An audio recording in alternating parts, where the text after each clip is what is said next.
सोमवार विलंबित राति रे बाइक चोरी करने को आसीथिबा 4 जन चोर को काबू कले ग्रामवासी।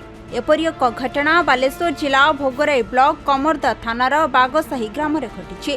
चोर को ग्रामवासी काबू करी पुलिस जिम्मा देथिले। एने कमरदा पुलिस घटनास्थल में पहुंची ओमिनी गाड़ी को जबत करने सहित चोर को थाना को नहीं अधिक पचरा उचरा करुछि।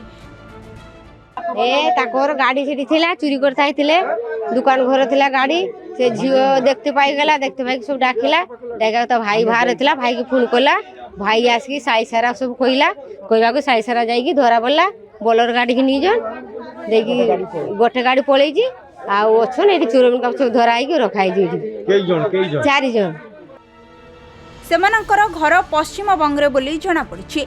एमानक सहित आहुरी 6 जन घटनास्थल फेरार होइथिबा ग्रामवासी कहिसंती।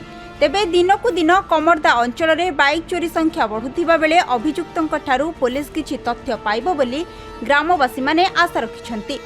राति रे पुलिस पाट्रोलिंग हेउ नथिबारु अंचल में चोरी बढ़ुथिबा नै गां लोके अभियोग करिसंती।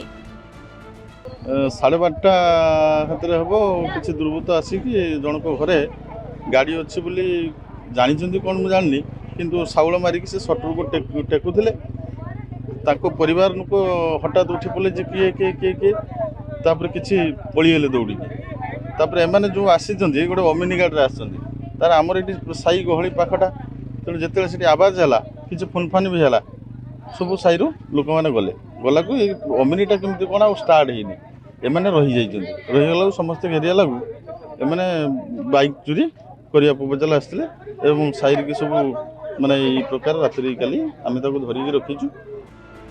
बालेश्वर चिन्मय कुमार दास का रिपोर्ट, खबर ओडिशा।